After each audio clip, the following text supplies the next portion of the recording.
I'm not fearful. As a revolutionary, part of being killed is one of those honors you must wear with pride. But I'm not going to be reckless. When he says to Ramaphosa, why is this man not in jail? Why are you not arresting this man? He simply means, why are you not killing this man? Because this man wants to kill white people. That's what he believes. And imperialism, especially the USA, it makes such remarks meaning something different. If you remember how they killed Gaddafi, they said no-fly zone and any other necessary means in Libya. And that meant Gaddafi is going to be killed. And that's how they took care of that situation in Libya. In a world where the West's grip on Africa's resources and sovereignty remains unrelenting, two names have emerged as towering symbols of defiance. Julius Malema, the fiery leader of South Africa's Economic Freedom Fighters, EFF, and Captain Ibrahim Traoré, the revolutionary interim president of Burkina Faso. These two Pan-Africanist giants have become the West's worst nightmares, boldly confronting imperialist agendas and exposing the hypocrisy that has long plagued the continent's relationship with global powers. Their unapologetic stance has placed them in the crosshairs of Western aggression, with Malema now reportedly bolstering his security detail following alarming remarks from US President Donald Trump, who called for his arrest during a tense White House meeting with South African President Cyril Ramaphosa. Similarly, Traoré faces accusations from the US of exploiting Burkina Faso's mineral wealth for personal gain, a thinly veiled pretext for undermining his leadership. This is the story of two African lions roaring against the chains of neo-colonialism, the Western machinations to silence them, the fear that grips other African leaders, and the jubilant celebration of their courage by African youths determined to reclaim their continent's destiny.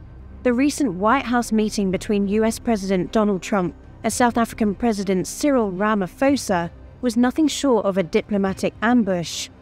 Trump, armed with a carefully curated video montage, spotlighted Malema's fiery rhetoric, particularly his chanting of the anti-apartheid struggle song "Kill the Boer, Kill the Farmer," to forcefully claim a white genocide in South Africa. In a shocking display of imperialist arrogance, Trump demanded to know why Malema had not been arrested, insinuating that his calls for land expropriation and economic justice posed a threat to white South Africans.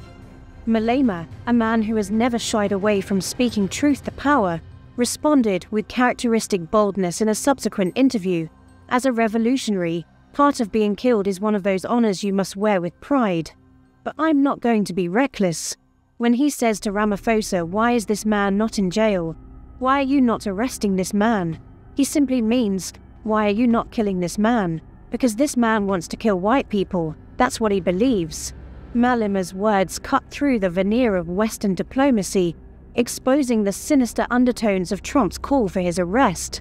He rightly pointed out the sucked rhetoric from the US is not mere posturing, but a coded threat, reminiscent of the orchestrated assassination of Libyan leader Muammar Gaddafi in 2011, under the guise of a no-fly zone. Malema's response was not just a defense of his own actions, but a searing indictment of South Africa's leadership, particularly Ramaphosa's failure to robustly defend the country's constitutional democracy. President of South Africa was unable to defend the Constitution of South Africa to say this thing that you are accusing him of, and saying to us we must arrest him, Malema declared. Firstly, we are a constitutional democracy, and we are governed by the rule of law. The judiciary has expressed itself on this matter, including the highest court in the land. If I arrest him for that, then I will be violating the Constitution of South Africa, which I must respect. He failed to do that. So when a president fails to do that, you have a responsibility to defend yourself, and that's exactly what we are doing. In response to these threats, Malema has reportedly increased his security detail, a prudent move given the history of Western orchestrated eliminations of African leaders who dare to challenge the status quo. His defiance is a clarion call to Africans everywhere. The fight for economic freedom and land justice will not be silenced by imperialist intimidation. Malema's rhetoric, often provocative, is rooted in a deep commitment to dismantling the enduring inequalities of apartheid's legacy, where white South Africans still control vast swathes of land and economic power. His chants of "kill the Boer" have been upheld by South Africa's courts as a legitimate expression of free speech within the context of the anti-apartheid struggle, not a call to violence. Yet, the West, led by figures like Trump, deliberately misrepresents these actions to paint Malema as a dangerous radical, a narrative designed to justify intervention and suppression. Across the continent in Burkina Faso, Captain Ibrahim Traoré faces a strikingly similar assault from the West. Since assuming power in a 2022 military coup, the 34-year-old leader, the world's youngest head of state, has embarked on a radical mission to reclaim Burkina Faso's sovereignty. Inspired by the revolutionary legacy of Thomas Sankara, Traoré has prioritized national self-reliance, rejecting Western military aid and forging new partnerships with non-traditional allies like Russia and Turkey. His policies, including civilian-military cooperation to combat jihadist insurgencies and efforts to nationalize key industries, have rattled Western powers accustomed to pliant African regimes. The US, through figures like General Michael Langley of AFRICOM, has accused Traoré of looting Burkina Faso's gold reserves for personal protection, a claim that reeks of the same imperialist playbook used against Malema. In a fiery national address, Traoré dismissed these allegations as propaganda campaigns aimed at destabilizing Burkina Faso. He declared, "We must choose to fight, or we will remain slaves forever," invoking the country's colonial history and his unwavering commitment to independence. Traoré's accusations of Western hypocrisy resonate deeply. While the US and its allies decry his leadership, they conveniently ignore their own history of exploiting Africa's minerals, gold, cobalt, lithium and more, to fuel their economies. France, Burkina Faso's former colonial master, has been particularly stung by Traoré's decision to scale down ties and expel French troops, a move that has shifted regional dynamics and inspired the formation of the alliance of Sahel states with Mali and Niger. Traoré's fearlessness in exposing Western duplicity has made him a hero among African youths. His speeches, often delivered with the fervor of a revolutionary poet, evoke Sankara's vision of a self-sufficient Africa free from the shackles of neo-colonialism.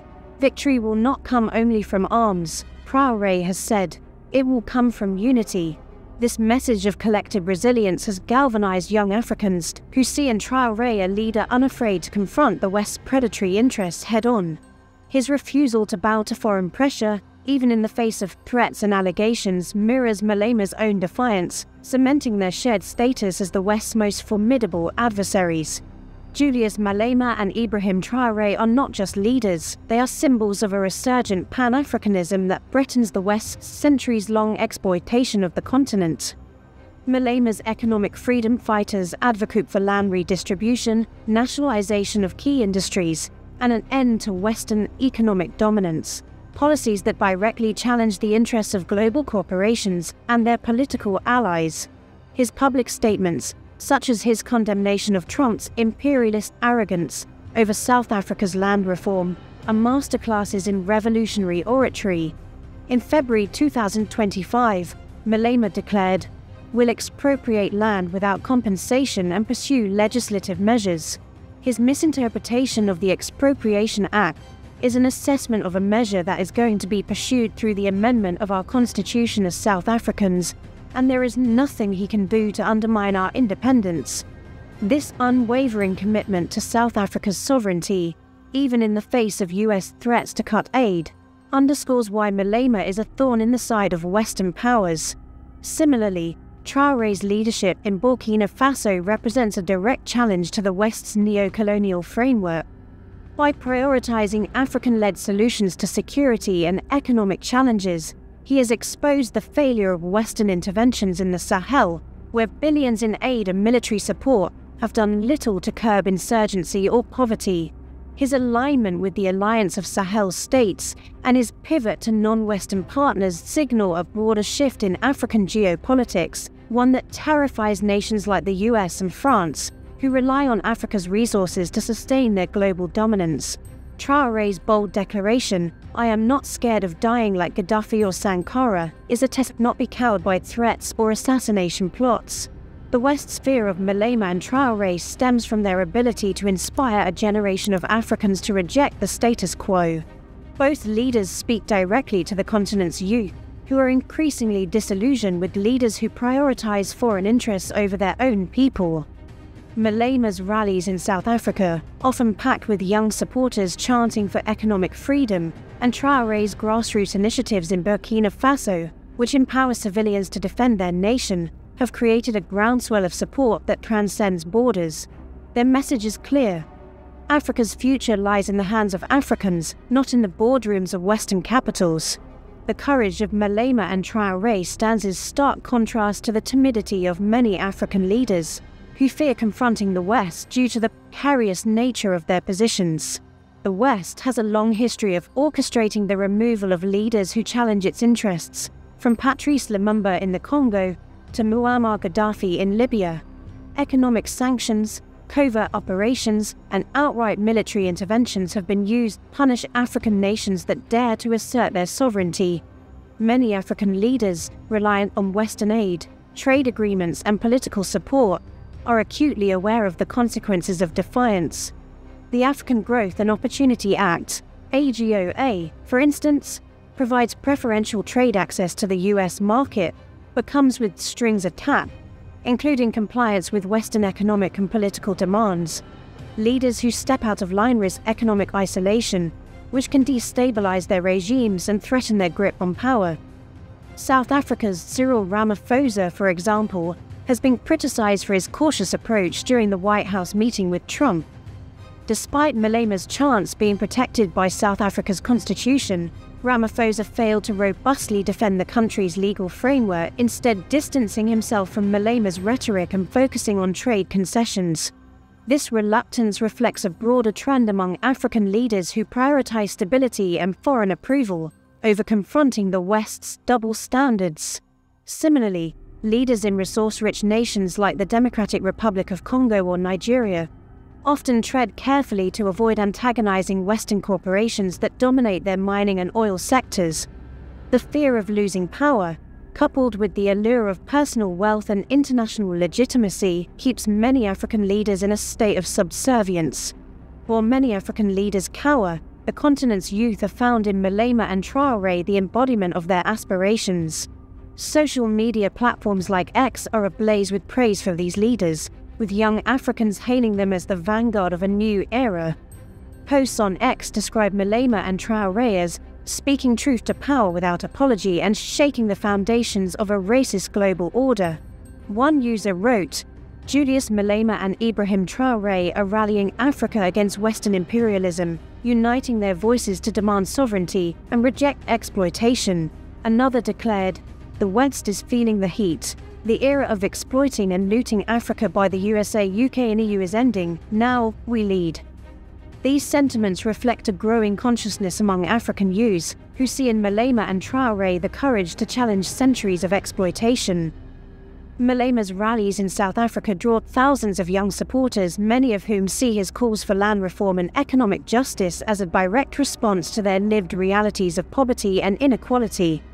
His ability to connect with the youth through bold, unfiltered rhetoric, such as his declaration that freedom without land is no freedom at all, has made him a cultural icon. Similarly, Traoré's leadership in Burkina Faso, where he has mobilized civilians to take part in national defense and economic reconstruction, resonates with a generation tired of foreign interference. His youthfulness and relatability, coupled with his Sankara-inspired vision, have made him a symbol of hope for millions across the Sahel and beyond. The West's response to Malema and Traoré reveals a chilling truth. It will stop at nothing to remove leaders who threaten its interests. Playbook is familiar: defamation, economic sanctions, and, when necessary, assassination. Malema's increased security measures are a direct response to Trump's call for his arrest, a statement that many interpret as a veiled threat of elimination. The US has a well-documented history of targeting African leaders who defy its agenda. From Lumumba's CIA-backed assassination in 1961 to Gaddafi's NATO-orchestrated killing in 2011. Traoré, too, faces similar dangers, with reports of assassination attempts and US threats of military intervention, under the guise of stabilizing Burkina Faso. Western media plays a crucial role in this campaign, portraying Malema as a dangerous radical and Traoré as a corrupt dictator. These narratives are designed to delegitimize their leadership and justify intervention. For instance, Trump's amplification of the white genocide myth in South Africa, fueled by Malema's rhetoric, ignores the reality that crime in South Africa affects all communities, with Black South Africans bearing the brunt of violence. Similarly, accusations against Traoré of looting gold reserves lack evidence and serve to distract from his efforts to nationalize Burkina Faso's resource-short sources for the benefit of its people. Economic coercion is another weapon in the West's arsenal. By threatening to cut aid or impose sanctions, as Trump did in response to South Africa's land reform policies, the West seeks to force African nations into compliance.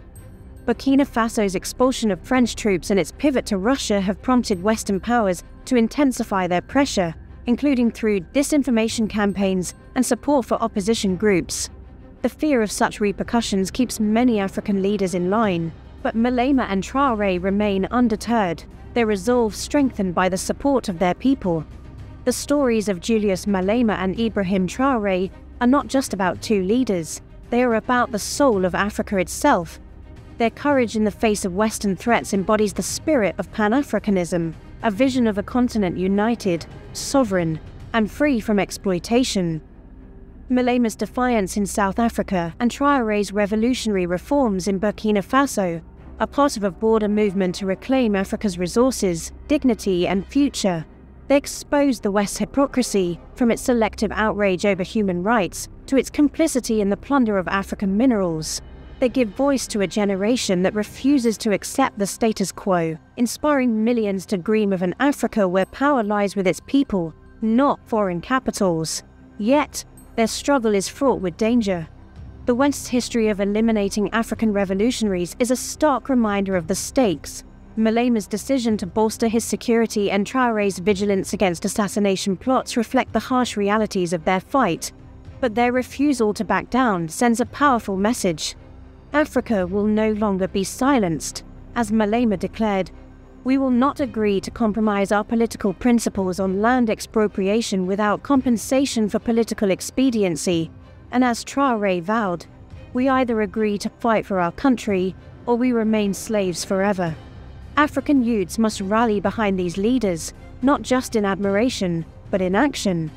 The celebration of Malema and Traoré on platforms like X is a start, but it must translate into organized movements for change. Other African leaders must shed their fear and follow the example of these revolutionaries, recognizing that true leadership lies in serving the people, not appeasing foreign powers. The West may do everything in its power to remove Malema and Traoré, but their legacy is already igniting a fire that cannot be extinguished. Africa is rising, and with leaders like these at the forefront, the continent's youth are ready to lead the charge toward a future of true independence and dignity. As I finish, let me say this, brothers and sisters. The West's fear of a revolution in Africa, led by fearless leaders like Julius Malema and Captain Ibrahim Traoré, stems from the existential threat it poses to centuries of unchecked exploitation. Africa, a continent endowed with vast mineral wealth, gold, cobalt, lithium, diamonds, and oil, has long been the backbone of Western economies, fueling their industries and sustaining their global dominance. From the colonial era to the present day, Western powers, led by the United States, France, and their allies, have relied on pliant African leaders, economic coercion, and military interventions to secure access to these resources at a fraction of their true value. Leaders like Malema and Traoré, with their unapologetic calls for economic sovereignty, land reform, and nationalization, directly challenge this neo-colonial order. Their vision of a self-reliant Africa, free from the shackles of imperialism, threatens to dismantle the West's carefully constructed system of exploitation, and that is why they are demonized, threatened, and targeted. The West's anxiety is not merely about losing access to minerals, but about the ripple effect of an empowered Africa. Malema's push for land expropriation in South Africa and Traoré's nationalization of Burkina Faso's resources signal a broader awakening, a rejection of the status quo, where African nations are relegated to raw material suppliers, while Western corporations reap obscene profits. The fear is palpable. If Africa unites under this revolutionary banner, the days of free minerals, cheap labor, and unchallenged geopolitical influence will end. A united Africa, driven by the Pan-Africanist ideals championed by Malema and Traoré, would demand fair trade, control its own industries, and dictate the terms of its engagement with the world. The West would see dust, no more exploitative contracts, no more puppet regimes, and no more plundering of Africa's wealth under the guise of aid or development. Imagine an Africa where the Democratic Republic of Congo, home to over 70% of the world's cobalt, sets its own prices and processes its minerals locally. Picture a Nigeria that nationalizes its oil industry, or a South Africa where land redistribution empowers black farmers to feed the continent. Such a reality would upend the global economic order, forcing Western nations to pay fair value for Africa's resources and compete on equal terms. The West's fear is rooted in the knowledge that Africa's unity could birth a superpower, a continent of 1.4 billion people, rich in resources and youthful energy, capable of rivaling any global power. This is why figures like Malema and Traoré are painted as threats, their words twisted, and their lives endangered. The West knows that their ideas, if embraced continent-wide, ignite a revolution that dismantles centuries of subjugation. The reluctance of many African leaders to join this fight only amplifies the West's confidence, but it also underscores the urgency of unity. Too many leaders fear losing power, aid, or legitimacy, choosing compliance over courage. Yet, the youth of Africa, inspired by Malema's fiery rhetoric and Traoré's revolutionary reforms, are awakening to their power. A united Africa would not only secure its resources but also reshape global politics, demanding respect and equity. The West fears this revolution because it knows that when Africa rises as one, the era of free minerals, free exploitation, and free reign will be over, replaced by a continent that stands tall, sovereign, and unbowed.